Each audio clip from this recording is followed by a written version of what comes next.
Bismillahirrahmanirrahim. Alhamdulillah wassalatu wassalamu ala rasulillah. Pemirsa, selamat datang kembali di channel Indra Permana Official. Pada video kali ini saya akan menjelaskan bagaimana ciri-ciri seseorang yang terhalang menikah akibat sihir.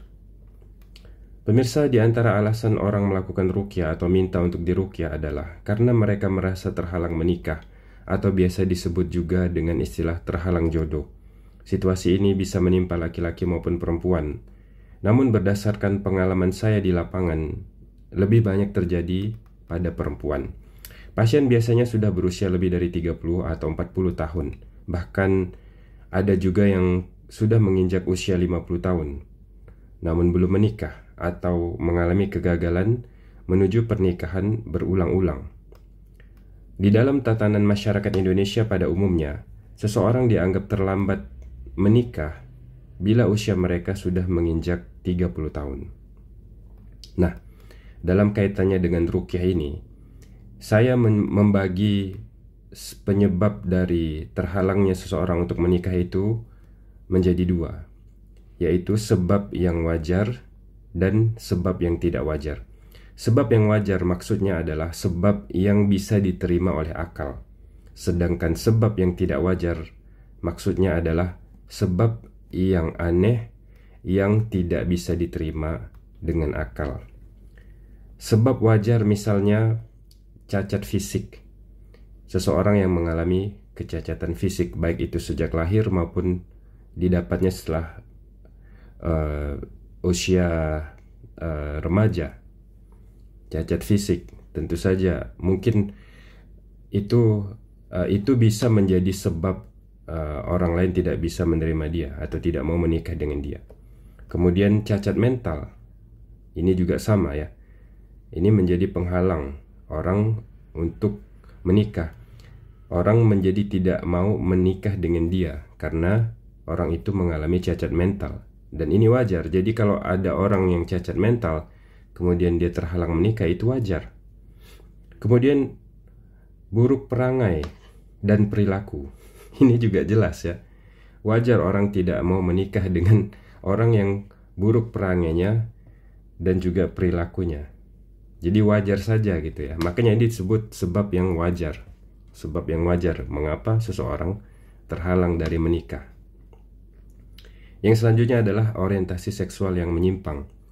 Nah, ini menjadi sebab orang tidak mau menikah. Kita lihat dia membujang misalkan sampai umur 40, 50. Kalau ditanya kapan mau nikah atau kenapa kamu tidak menikah, dia jawab, dia bisa memberikan berbagai macam alasan. Tapi ternyata bila dikorek lebih dalam, jika ditelisik lebih jauh, ternyata karena orientasi seksualnya menyimpang. Dia tidak suka dengan lawan jenis, dia suka sesama jenis. Nah, itu diantara sebab yang wajar ya. Wajar dia tidak menikah atau wajar dia belum menikah. Sebab selanjutnya adalah sibuk menuntut ilmu. Terlalu sibuk menuntut ilmu, sekolah terus. Jadi tidak memikirkan menikah.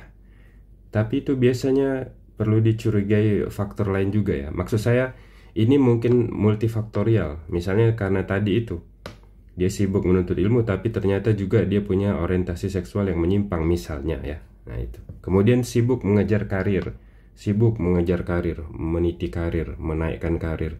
Dia punya ambisi untuk punya karir setinggi-tingginya di lingkungan kerjanya misalnya. Atau yang selanjutnya adalah sibuk berbakti kepada orang tua yang sakit. Nah, ini anak yang berbakti biasanya. Dia menunda untuk menikah karena dia tidak bisa meninggalkan orang tuanya yang sakit. Misalkan orang tuanya lumpuh, orang tuanya buta, orang tuanya stroke misalkan, yang tidak berdaya dan tidak ada orang lain yang mengurusnya. Jadi dia berbakti kepada orang tua, dan itu menjadi sebab dia terlambat menikah atau belum menikah sampai sekarang. Tapi itu wajar ya. Jadi sekali lagi itu wajar. Sebab-sebab yang saya sebutkan tadi itu wajar. Itu wajar mengapa orang jadi belum menikah atau terlambat menikah.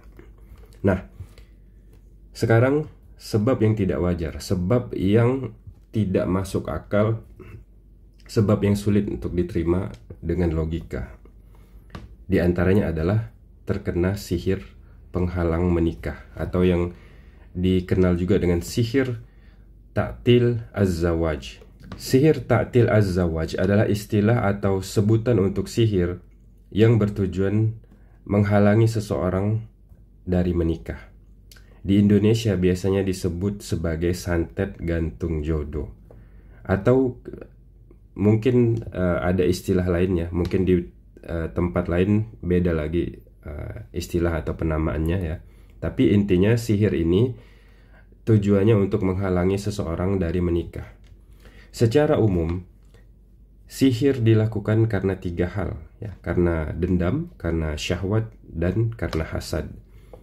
Penyebab tersering seseorang membeli atau melakukan sendiri sihir jenis penghalang pernikahan ini adalah karena dendam. Ini yang paling banyak, karena dendam. Misalnya, seorang laki-laki yang ditolak cintanya oleh seorang wanita, atau karena dia pernah dihina. Nah, metode sihirnya, media sihirnya biasanya berupa bekas pakaian korban atau bagian tubuhnya, kemudian nama dan nama orang tuanya. Ya, sihir dilakukan oleh tukang sihir atau dilakukan sendiri. Jadi sihirnya itu bisa dilakukan sendiri, bisa juga dibeli. Artinya datang ke tukang sihir untuk melakukan sihir tersebut. Nah, di antara metode yang saya ketahui ya, yang akan saya sampaikan pada video ini ada 4 metode bagaimana melakukan sihir penghalang pernikahan ini. Yang pertama, ini saya buat ini sebagai contoh aja ya. Yang pertama, ini foto. Misalkan ini foto korban atau target sihir. Kemudian ini adalah kertas kecil. Kertas ini kecil saja, segini saja ya, segini saja. Nanti ini saya tulis nama target, nama dan nama orang tuanya. Misalkan Fulan bin Fulan atau Fulana bin Fulan, Fulana binti Fulan misalkan. Nah, nanti foto ini saya gulung seperti ini. Saya gulung seperti ini. Kemudian nama dan nama orang tua ini saya masukkan ke dalam gulungan ini. Saya masukkan ke sini. Lalu gulungan ini saya ikat ya, dengan benang misalkan. Benangnya panjang, biasanya panjang segini misalkan. Nah, contoh aja, ini sudah saya persiapkan ya. Ini untuk ilustrasi aja. Nah, sudah digulung, diikat. Maaf, ini lepas. Sebentar. Saya ikat lagi aja.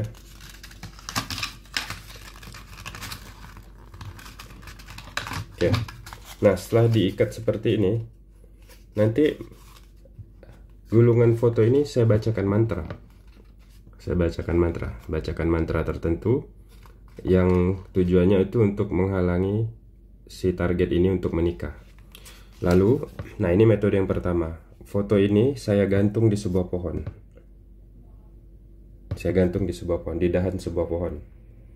Dengan dan seterusnya ya, itu ada ada tindakan-tindakan selanjutnya. Ini hanya ilustrasi aja ya. Itu yang pertama. Yang kedua adalah foto ini sama ya, digulung. Kemudian nama dan nama orang tua korban itu dimasukkan ke sini, diikat. Lalu ini ditanam di kuburan. Saya pergi ke sebuah pemakaman, lalu saya cari sebuah kuburan, lalu saya gali tanahnya, saya masukkan ke situ, kemudian dikubur. Atau saya datang ke pemakaman dan saya menanam ini di mana saja di area pemakaman itu. Jadi tidak harus mencari kuburan gitu ya. Itu metode yang kedua. Metode yang ketiga adalah menggunakan pakaian pasien. Ya, pokoknya ya, sebentar. Nah, ini misalkan ini sebuah batang pisang yang sudah saya potong. Batang pisang sebesar ini. Kemudian pakaian pasien, misalkan ini pakaian pasien ya, pakaian pasien, bajunya, pakaian luarnya ataupun pakaian dalamnya. Nanti itu diikatkan di batang pisang yang sudah dipotong ini, kemudian diikat dengan tali, lalu dibacakan mantra atau diritualkan, lalu ini dihanyutkan, dilarung ke sebuah sungai, itu. Kemudian cara yang keempat, metode yang keempat adalah foto si target sihir. Foto si target sihir ini dibawa ke rumah paranormal atau ke rumah tukang sihir. Nanti diserahkan ke dia. Dia biasanya akan minta nama dan nama orang tua target ini. Lalu foto ini dia letakkan. Lalu dia minta asistennya membawakan hewan tertentu, misalnya ayam ya. Misalnya ayam. Ayam itu nanti disembelih, itu sebagai ritual persembahan kepada Raja Jin biasanya. Raja Jin yang menjadi tempat dia bekerja sama, si tukang sihir itu. Persembahan untuk Raja Jin. Nanti setelah disembelih, darahnya itu diteteskan ke foto ini. Lalu dia membuat ritual pemanggilan. Dia minta bantuan kepada Raja Jinnya itu. Kemudian Raja Jinnya itu mengutus anak buahnya. Nah, anak buahnya inilah yang nanti akan pergi menuju si target ini ya, sesuai dengan permintaan dari klien tukang sihir tersebut. Jadi mereka yang melakukan tugasnya. Nah, itu di antara beberapa metode sihir yang saya ketahui ya, bagaimana cara membuat sihir untuk membuat seseorang terhalang menikah. Wallahu a'lam. Lalu bagaimanakah tanda dan gejalanya? Ketika sihir itu sudah dikirim dan Allah izinkan, ketika Allah izinkan itu terjadi, ketika Allah izinkan itu masuk kepada diri dia, bagaimana tanda dan gejalanya?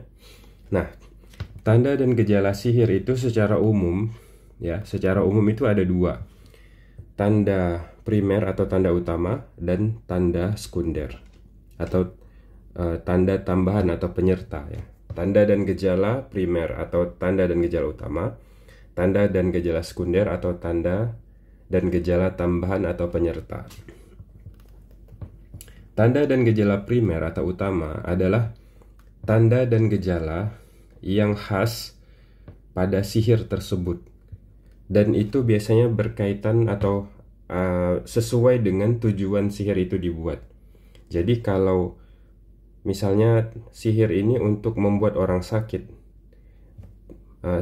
jadi tanda dan gejala utamanya itu adalah sakit.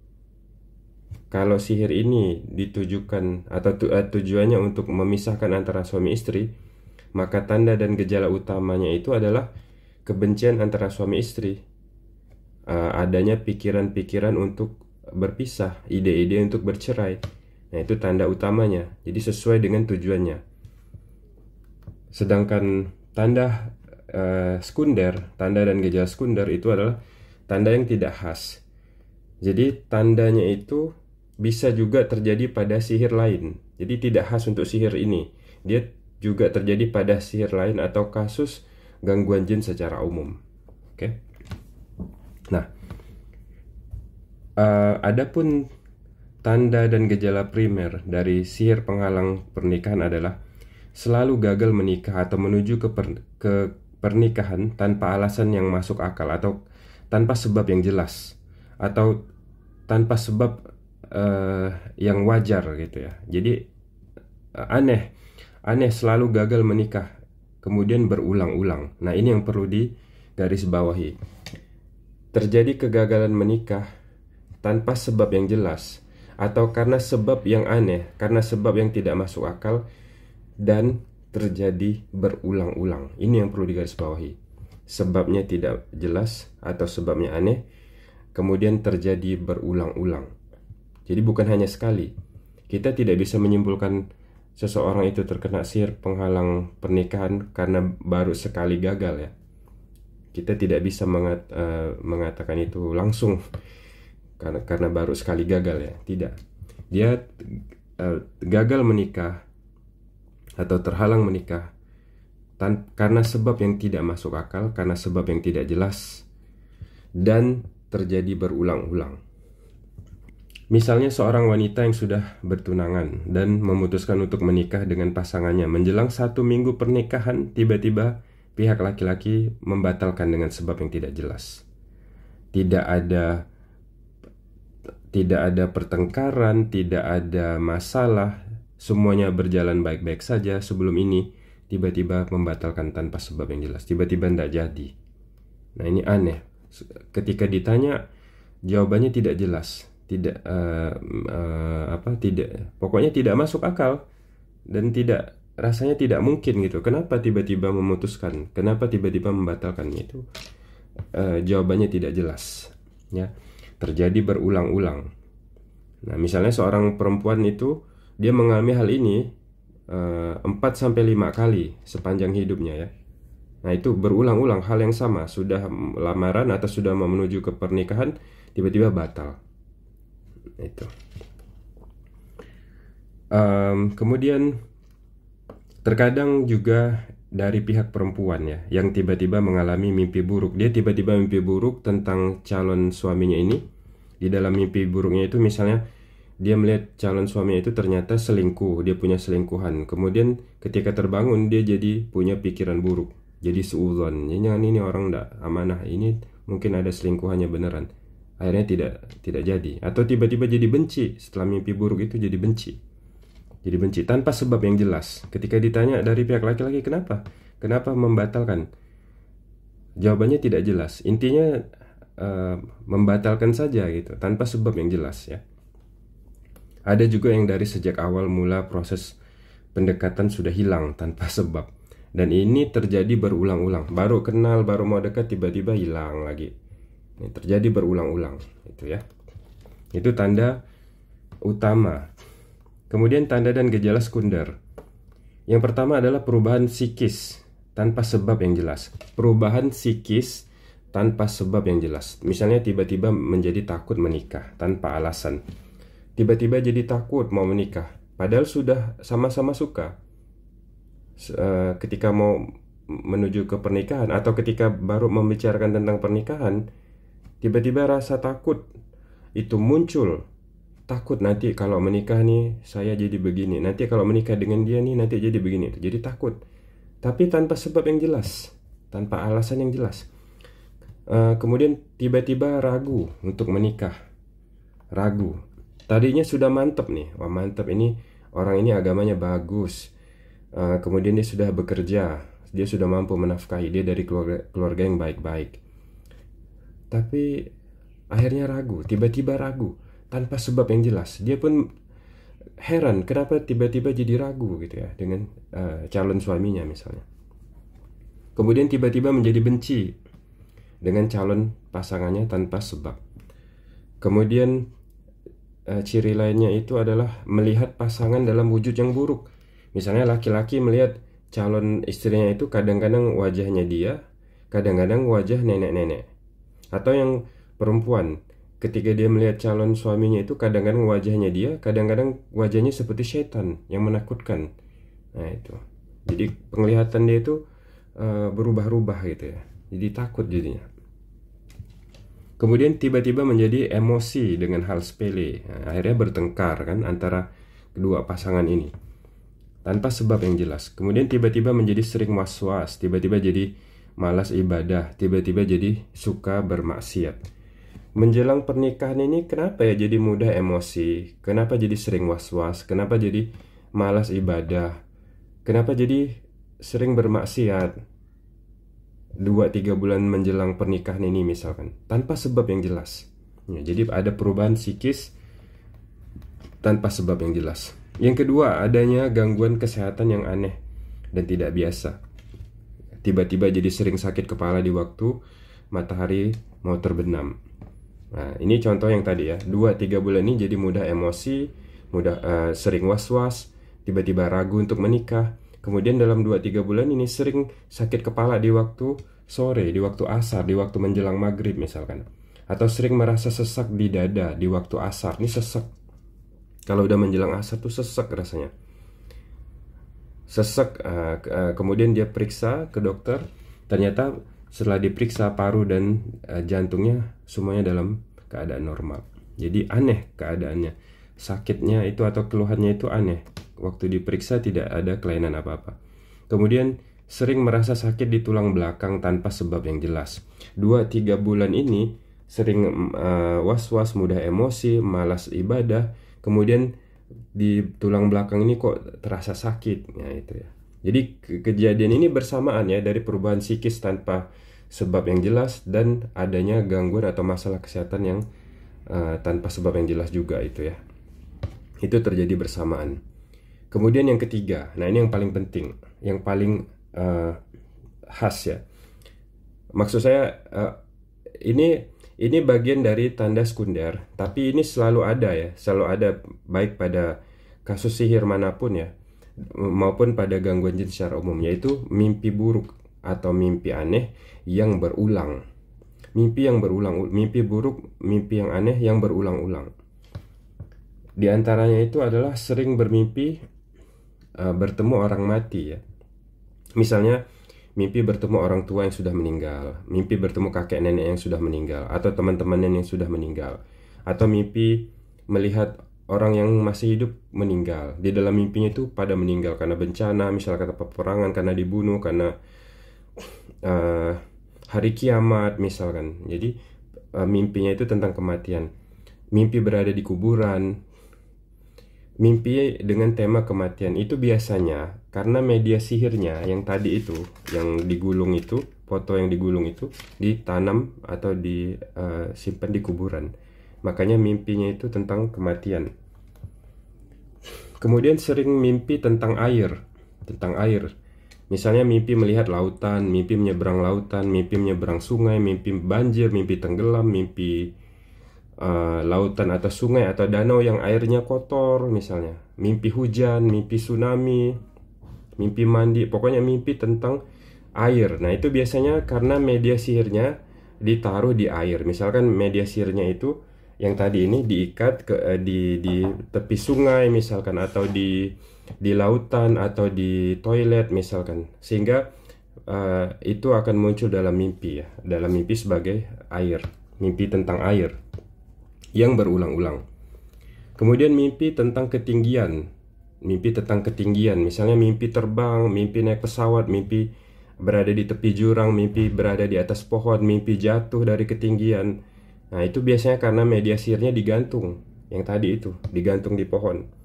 Jadi mimpinya tentang ketinggian. Kemudian orangnya itu biasanya jadi overthinking, jadi melebihi realitanya, overthinking terhadap sesuatu, terhadap pasangannya, terhadap masalah yang dia sedang hadapi ya, itu. Jadi overthinking biasanya. Kemudian sering mimpi hewan. Misalnya mimpi ular, ya ini yang paling sering, ular, monyet, buaya, singa, banteng, anjing dan lainnya. Pokoknya mimpi binatang. Mimpi gigit ular misalkan atau diserang ular, itu ketahuilah itu tandanya jin yang mengerjakan sihir itu sedang menyerang orang tersebut ketika dia sedang tidur ya. Jadi waktu dia tidur, jin itu menyerang dia dalam mimpi buruknya itu. Baik, itulah tanda dan gejala atau ciri-ciri orang yang terkena sihir penghalang pernikahan atau sihir penghalang jodoh ya.